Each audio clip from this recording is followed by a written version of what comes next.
Le chef du MI6 a désigné la Chine comme la principale priorité de l'agence. Il explique ce que les services de renseignement britanniques ont observé en Angleterre. L'organisateur d'un événement à New York a reçu un message de la part d'autorités chinoises présumées avec une menace de mort. La politique zéro Covid ne semble pas prête d'être retirée en Chine. Suite à la détection de nouveaux variants, les autorités encouragent son maintien. Bienvenue dans Regard sur la Chine. Le chef des services secrets britanniques a indiqué que la Chine est la priorité de l'agence. Il a déclaré que le MI6 joue un rôle en aidant les législateurs britanniques à naviguer dans la boîte noire des stratégies complexes de Pékin. Voici les détails. La Chine est maintenant la première priorité de la Grande-Bretagne en matière de renseignement. C'est ce qu'affirme le chef des renseignements du pays. Nous consacrons désormais plus d'efforts à la Chine qu'à n'importe quel autre sujet. Par exemple, elle vient de dépasser le contre-terrorisme en ce qui concerne nos priorités de mission. C'est un moment très important après le 11 septembre et après le 7 juillet à Londres. Il souligne la complexité de la gestion de la menace que représente le régime chinois. C'est encore un système assez opaque. Je veux dire qu'à un certain niveau, comprendre l'intention stratégique de Xi Jinping n'est pas difficile. Si vous lisez « Made in China 2025 », il vous expose ses ambitions en matière de technologie et son désir de dominer les technologies clés. Mais si vous allez en profondeur derrière cette stratégie en termes de mise en œuvre, d'organisation, d'intention tactique, et ensuite de capacité qu'il développe, c'est comme une boîte noire. En outre, il a évoqué les activités d'influence de Pékin au Royaume-Uni. Nous avons eu récemment au Royaume-Uni un cas assez célèbre de quelqu'un travaillant pour le compte du département des travailleurs du Front Uni, dont le travail consiste à essayer d'influencer nos sociétés vers une position pro-chinoise.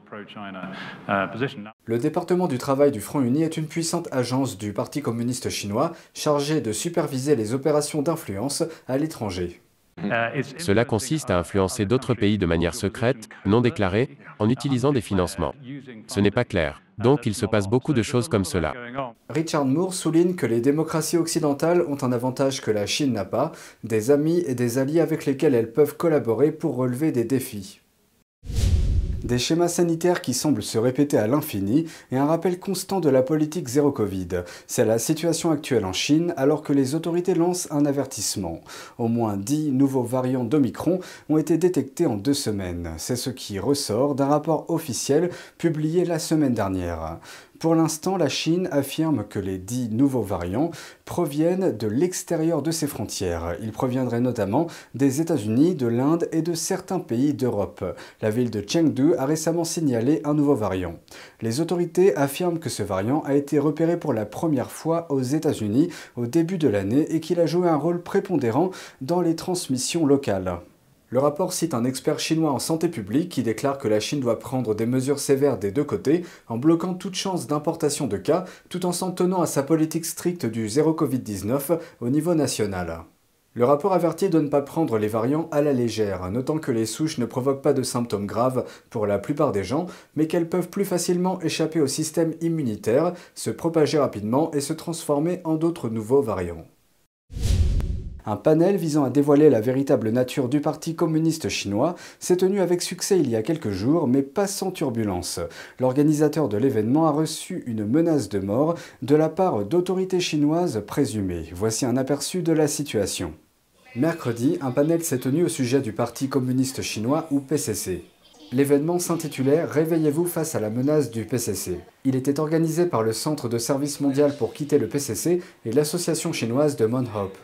Le Centre de service mondial pour quitter le PCC aide les membres du parti et de ses organisations affiliées à retirer leur soutien au régime. Une partie de ce processus implique le choix de pseudonymes afin de protéger leur sécurité et d'éviter les représailles des autorités chinoises. 2 jours avant l'événement, l'un des organisateurs, Chris Cheng, a reçu le message vocal qui va suivre. Hello, this is a representative of the Chinese Communist Party. We at the Chinese Communist Party have a particular set of skills. We will cook you a great chicken curry, and then we will find you, and we will kill you. Le message disait aussi à Cheng, si vous participez à l'événement de 19h, vous êtes responsable des conséquences. Les organisateurs de l'événement l'ont signalé à la police et au FBI. En fin de compte, le panel s'est quand même déroulé sans problème, la police se tenant prête sur place. Parmi les points forts de l'événement, le professeur Zhang Qiangliang a expliqué comment le régime chinois infiltre les États-Unis par 5 méthodes. Il s'agit de la propagande à l'étranger, de la collecte de données, du vol de propriété intellectuelle, des agents politiques et des programmes d'échange éducatifs ou culturels. Le panel s'est tenu à Mount Hope, une ville située dans le nord de l'État de New York. Les habitants ont fait des retours positifs. J'ai trouvé que c'était très instructif, et j'ai beaucoup profité d'être venu ici. Le maire de la ville a également exprimé son soutien et a expliqué ce que, selon lui, l'événement a apporté à la communauté. Les gens de la communauté peuvent s'éduquer. De cette façon, le communisme ne vient pas ici en Amérique, c'est très important. Mais je pense qu'il est encore plus audacieux et courageux pour les panélistes et les organisateurs de venir, et d'organiser un si grand événement, pour montrer au PCC qu'ils ne peuvent pas nous effrayer au point de faire en sorte qu'on se cache. De plus, une des membres du panel a expliqué pourquoi la menace que Cheng a reçue est si importante. Ils utilisent couramment les menaces pour nuire et faire en sorte que les gens aient peur, qu'ils aient cette peur. L'Amérique est le pays des hommes libres, la patrie des braves. Nous devons défendre ces valeurs et ne pas succomber à la peur du PCC, à la terreur que le PCC fait régner. C'est tout pour aujourd'hui, merci d'avoir suivi Regard sur la Chine. On se retrouve demain pour une nouvelle émission, prenez soin de vous et à bientôt.